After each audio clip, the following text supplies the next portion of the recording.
دعا مسلمان میں عقیدہ توحید پختہ کرتی ہے، اور دعا اس دولت کا نام ہے جو صرف مومن کے پاس ہے، کافر کے پاس نہیں۔ نبی پاک علیہ السلام نے فرمایا الدعاء صلاح المومن، دعا مومن کا ہتھیار ہے، کافر کے پاس یہ ہتھیار نہیں ہے۔ مومن جب اپنے مالک کے حضور دعا مانگتا ہے نا، دنیا میں آپ کسی سے زیادہ مانگے تو وہ ناراض ہو جاتا ہے، وہ کہتا ہے بھائی تو نے تو کام بنا لیا ہے، کل بھی دیا تھا، پرسوں بھی دیا تھا، روز روز تجھے کون دے؟ میرے نبی پاک علیہ السلام نے فرمایا جو اپنے رب سے زیادہ مانگتا ہے رب اس سے زیادہ راضی ہوتا ہے، زیادہ راضی ہوتا ہے۔ اب دعا مخصوص اوقات نہیں دعا کے، فرمایا اذا دعان، جب بھی دعا مانگو گے تمہارا رب تمہاری دعا کو، جب بھی دعا تو دعا کرتے رہنا چاہیے، ہر وقت دعا میں بندہ شامل رہے، اللہ کے ذکر میں شامل۔ یہ جو قرآن مجید نے کہا نا یا ایھا الذین آمنوا اذکروا اللہ ذکرا کثیرا، اے ایمان والو اپنے رب کا ذکر کثرت سے کرو، وسبحوہ بکرۃ واصیلا، اور صبح و شام اسی کی پاکی بیان کرو۔ تو اس سے مراد یہ نہیں ہے کہ تسبیح لے کے سارا دن مسجد میں بیٹھے رہو اور کام کوئی نہ کرو، بلکہ اس کا مطلب یہ ہے کہ روٹی شروع کرو تو اللہ کے نام سے، اختتام کرو تو اللہ کے نام، سو جاؤ تو رب کا نام لے کے، سویرے اٹھو تو اللہ کا نام لے کے، جب تمہیں کوئی چیز اچھی لگے تو ماشاءاللہ کہو، جب کوئی مصیبت آئے تو کہو انا للہ و انا الیہ راجعون۔ تو سارا دن اللہ کا ذکر جاری رہے گا۔ نبی پاک صلی اللہ علیہ وسلم نے مسلمان کو ایک دوسرے سے ملنے کا طریقہ بتایا۔ مصیبت آئے تو کیا کہنا ہے؟ صرف فوت پہ نہیں کہنا، اس کی وضاحت کر دو۔ کوئی بھی الذین اذا اصابتہم مصیبہ، جب بھی کوئی مصیبت آئے اللہ کے بندے کہتے ہیں ہم اللہ کی طرف سے آئے ہیں اور اللہ کی طرف ہی ہم نے لوٹ جانا۔ تو میرے عزیز ہر وقت اللہ کا ذکر جاری رہے گا، ہر وقت زبان پہ رب کریم کا۔ دیکھیں نا نبی پاک علیہ السلام نے ہمیں ملاقات کا طریقہ بتایا۔ ایک صحابی آئے تو انہوں نے آ کے کہا السلام علیکم، نبی پاک علیہ السلام نے فرمایا رب تعالیٰ نے اسے 10 نیکیاں عطا فرمائی ہیں۔ دوسرے آئے تو انہوں نے کہا السلام علیکم ورحمۃ اللہ، تو محبوب فرمانے لگے، امام بہقی نے اس کو لکھا ہے، محبوب فرمانے لگے رب کریم نے اسے 20 نیکیاں عطا فرمائی۔ ایک اور آئے، عرض کیا السلام علیکم ورحمۃ اللہ وبرکاتہ، محبوب فرمانے لگے اللہ نے اسے 30 نیکیاں عطا فرمائی۔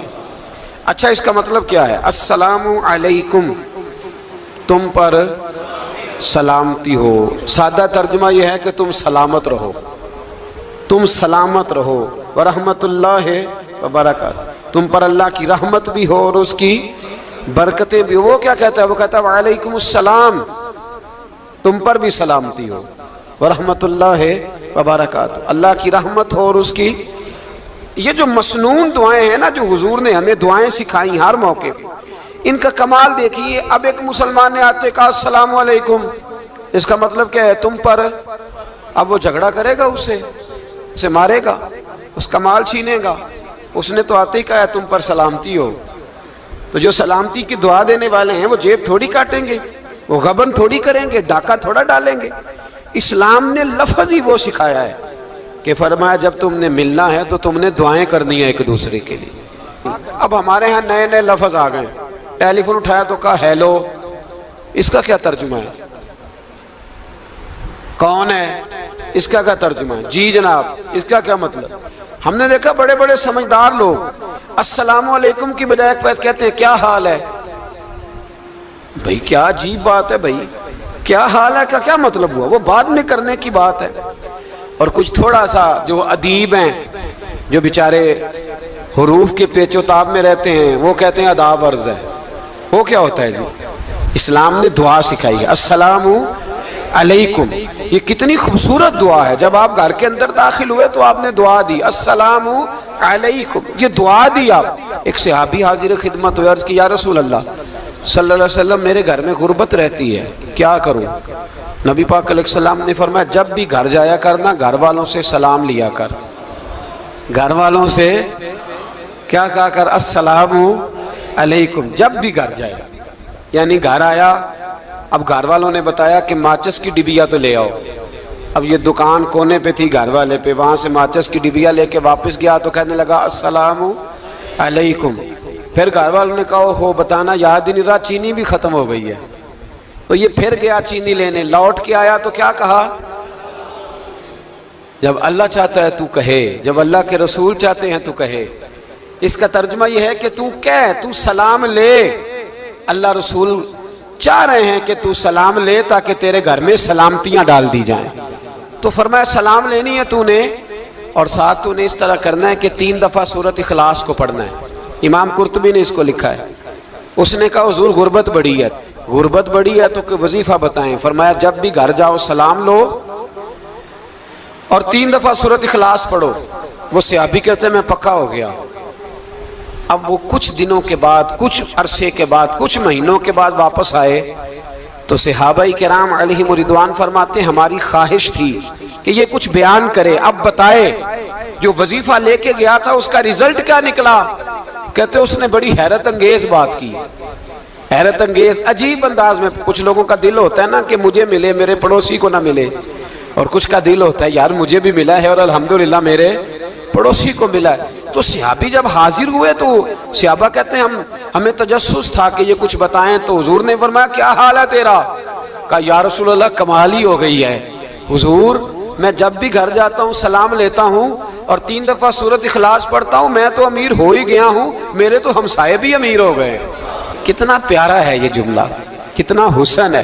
اتنا اچھا لفظ کسی اور کے پاس ہے ہی نہیں جو الفاظ ہمیں ہمارے رسول نے عطا فرمایا.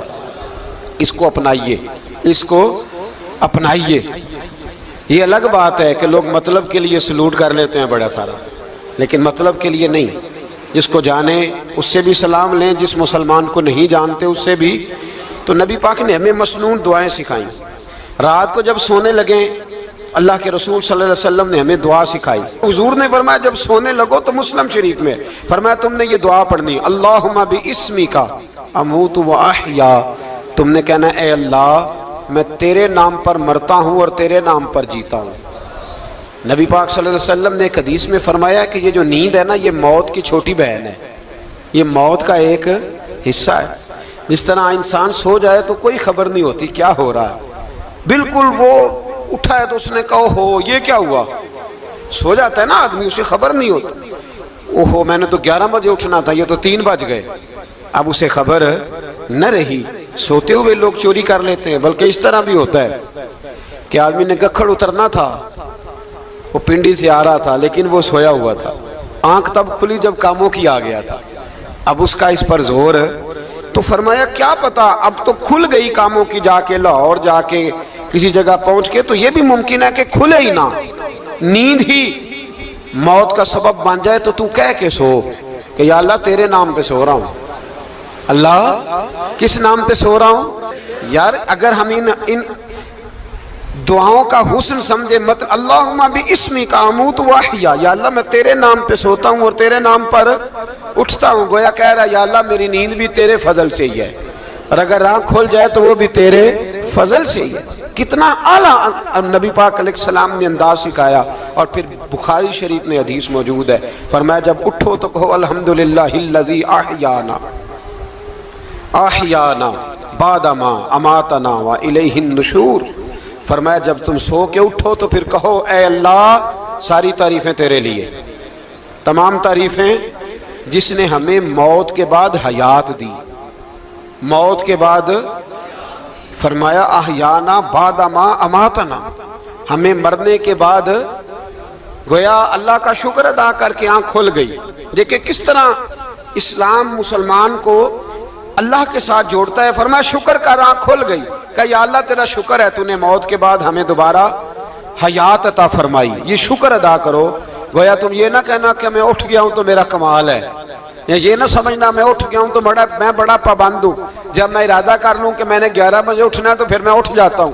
یہ نہ کہنا کہ یہ الارم بڑا اچھا ہے, یہ مجھے اٹھا لیتا ہے. ذہن کے اندر خیال کر کہ نیند تو موت کی طرح تھی, یہ جو میں اٹھ گیا ہوں تو اپنے رب کے فضل سے اٹھا ہوں. جو میں اٹھ گیا ہوں, جو ابھی اٹھے ہیں وہ تو بول دینا کم از کم کہ میں اپنے رب کے فضل سے اٹھ گیا. تو دعا سکھائی. پھر دیکھیے نبی پاک صلی اللہ علیہ وسلم نے فرمایا جب تم بیت الخلاء میں جاتے ہو نا, واش روم میں جاتے ہو, تو گندی چیزیں ہوتی ہیں وہاں، شیطان ہوتے ہیں، جنات ہوتے ہیں، یہ گندگی پہ ہوتے ہیں۔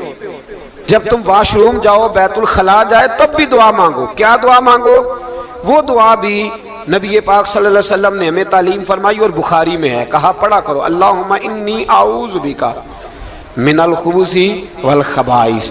کہو اے اللہ، ناپاک چیزوں سے میں تیری پناہ مانگتا ہوں، وہ نر ہوں یا مادہ ہوں۔